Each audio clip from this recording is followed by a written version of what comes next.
क्या आपने कभी सोचा है कि नागा साधु अपने पूरे जीवन में वस्त्र क्यों नहीं पहनते? क्या सच में वे अलौकिक शक्तियों के स्वामी होते हैं या यह केवल एक मिथक है? कैसे इनका जीवन इतना कठोर और तपस्या से भरा होता है कि आम व्यक्ति इसे सहन भी नहीं कर सकता? क्या नागा साधु बनने के लिए कोई विशेष प्रक्रिया होती है और इसे पूरा करने में कितने वर्ष लगते हैं? और सबसे बड़ा सवाल, महाकुंभ में नागा साधु क्यों आकर्षण का केंद्र होते हैं?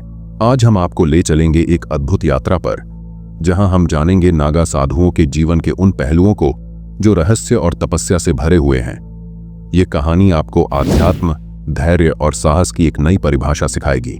नागा साधुओं का परिचय। नागा साधु हिंदू धर्म के तपस्वी होते हैं जो संसार के सभी बंधनों को त्याग कर भगवान शिव की साधना में लीन रहते हैं। इन्हें शिव का सच्चा अनुयायी और सन्यासी माना जाता है। ये व्यक्ति सांसारिक मोह, धन दौलत और परिवार से दूर होकर एक तपस्वी जीवन अपनाते हैं। अब सवाल यह है कि नागा साधु कपड़े क्यों नहीं पहनते? नागा साधु अपने शरीर पर कपड़े नहीं पहनते क्योंकि यह सांसारिकता के त्याग का प्रतीक है। उनके लिए यह एक संकेत है कि वे सांसारिक इच्छाओं और कामनाओं से ऊपर उठ चुके हैं। बिना कपड़ों के रहना उनके तप, साधना और शुद्धता का हिस्सा है। नागा साधु बनने की प्रक्रिया। क्या नागा साधु बनने के लिए कोई प्रक्रिया होती है? हाँ, नागा साधु बनने की प्रक्रिया अत्यंत कठिन और अनुशासनपूर्ण होती है। सबसे पहले इच्छुक व्यक्ति को किसी अखाड़े से जुड़ना होता है। इसके बाद उन्हें अपने गुरु के निर्देशों का पालन करना होता है। दीक्षा के समय उनके सिर के बाल मुंडाए जाते हैं और उन्हें अपना पूरा जीवन भगवान शिव को समर्पित करना पड़ता है। यह प्रक्रिया कई वर्षों तक चलती है। क्या आप जानते हैं कि नागा साधु बनने के बाद उन्हें किस प्रकार की साधनाओं का पालन करना पड़ता है और यह साधनाएं इतनी कठिन क्यों होती हैं? चलिए आगे जानते हैं। नागा साधुओं की साधनाएं और तपस्या। नागा साधु किस प्रकार की साधनाएं करते हैं? नागा साधु कठिन योग, ध्यान और तपस्या करते हैं। वे कई वर्षों तक एक स्थान पर खड़े रह सकते हैं, बिना भोजन या जल के। इनकी साधनाएं शरीर और मन को पूर्ण रूप से नियंत्रित करने के लिए होती हैं। क्या है इन साधनाओं का उद्देश्य?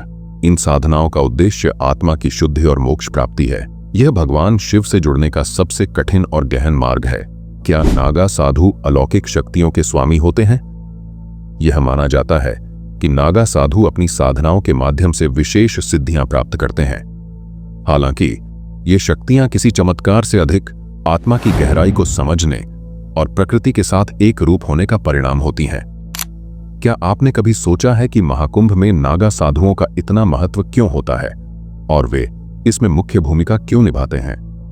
महाकुंभ और नागा साधुओं का महत्व। महाकुंभ में नागा साधु क्यों मुख्य आकर्षण का केंद्र होते हैं? महाकुंभ एक आध्यात्मिक और सांस्कृतिक महोत्सव है जहां नागा साधु अपनी साधना, तपस्या और अद्वितीय जीवन शैली का प्रदर्शन करते हैं।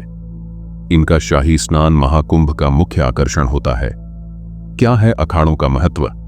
नागा साधु किस प्रकार के अखाड़ों से जुड़े होते हैं?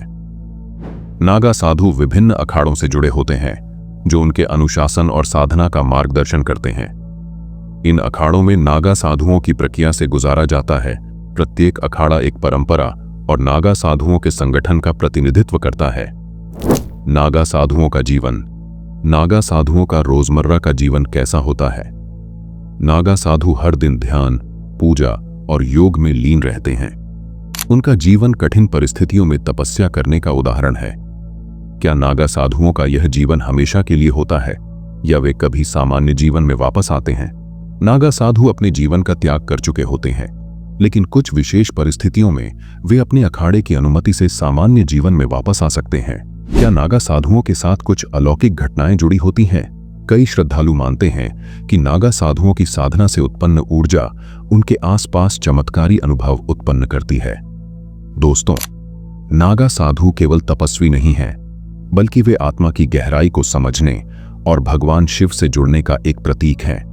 इनका जीवन हमें सिखाता है कि त्याग, तपस्या और आत्मनियंत्रण से हम अपने जीवन में भी असीमित ऊर्जा प्राप्त कर सकते हैं। क्या आप नागा साधुओं के जीवन से प्रेरित हुए? हमें कमेंट में जरूर बताएं और इस वीडियो को अपने दोस्तों के साथ शेयर करें ताकि वे भी इस अद्भुत जीवन शैली के बारे में जान सकें।